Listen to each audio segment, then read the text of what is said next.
மாண்புமிகு இளைஞர்களை, இனிய நாள் மார்ச் 21, 2025.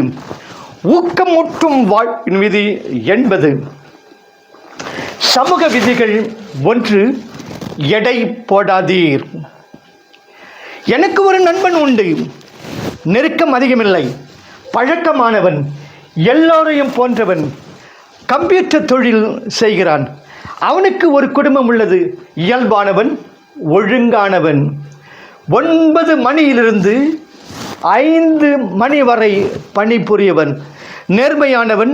வழக்கத்திற்கு மாறாக அவனிடம் எதுவும் இல்லை, அல்லது அவன் அப்படி எண்ணிக்கொண்டிருந்தான். பிறப்பு வளர்ப்பு எல்லாம் இங்கிலீஷ் பாணி. குடியேறியவர்களை பற்றி அர்த்தமில்லாமல் உளறுவான். அவர்கள் எண்ணிக்கை பற்றி பேசிக்கொண்டே இருப்பான். ஆனால் பிரச்சனை அதைவிட ஆழமானது என்று உங்களுக்கு தோன்றும்.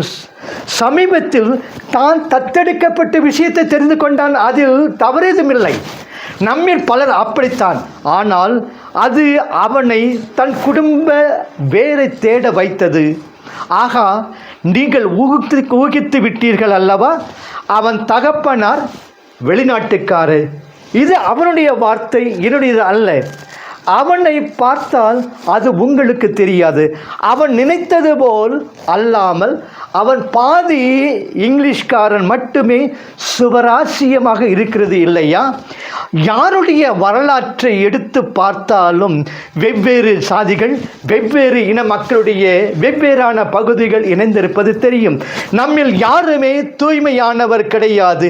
எல்லாமே உருக்கப்பட்டு, குலுக்கப்பட்டு, கலக்கப்பட்டு, ஒன்றாக சேர்க்கப்பட்டு, கோர்க்கப்பட்டு இருப்பதால் யாராலும் நாம் ஆதியில் எங்கு தோன்றினோம் என்பதை சொல்வது மிக கடினம். நம் மூதாதையரை நோக்கி ரொம்ப தூரம் சென்றால் நம் எல்லோரிடமும் சில விஷயங்கள் நாம் நினைத்ததை விட வேறு விதமாக இருக்கும். ஐரோப்பிய ஆண்களில் பாதி பேரின் குடும்பங்களின் பின்னணியை ஆராய்ந்தால் செங்கிஸ்தானிடம் முடியும். அவர் மங்கோலியாவிடமிருந்து வந்தவர். நான் சொல்வது இதுதான். யாரையும் எடை போடாதீர்கள். யாரை பற்றியும் தீர்ப்பு சொல்லாதீர்கள்.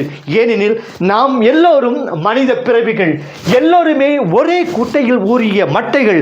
ரிஷி மூலம், நதி மூலம் என்று பார்த்தால் நாம் ஒருவருக்கொருவர் உறவினர்களாக இருப்போம். எந்த வேற்றுமையும் இல்லை. நம்மை விட்டு வேறுபட்டு இருக்கின்ற மற்ற சாதியினர், மற்ற நாகரிகங்களை நாம் ஏற்றுக்கொள்ள வேண்டும். ஆம், நாம் வெவ்வேறு உடைகள் அணியலாம், வெவ்வேறு மொழிகளை பேசலாம், வெவ்வேறு பழக்க வழக்கங்களை கொண்டிருக்கலாம். ஆனால் நாம் எல்லோரும் காதலில் விழுகிறோம். தாங்கிக் கொள்ள, கட்டிப்பிடிக்க யாராவது நமக்கு தேவைப்படுகிறார். ஒரு குடும்பம் தேவை. மகிழ்ச்சியாக வெல்பவராக இருக்க வேண்டும். இருட்டை கண்டு அஞ்சக்கூடாது. நீண்ட நாள் வாழ வேண்டும். நல்ல மரணம் கிடைக்க வேண்டும். பருமனாக ஆகாமல் வசீகரமாக இருக்க வேண்டும். முதுமை அடையாமல் நோய்வாய்ப்படாமல் இருக்க வேண்டும். நாம் சூட், புடவை, ஃபுல்லால் ஆன ஆடை என்று எதை அணிந்தால் என்ன?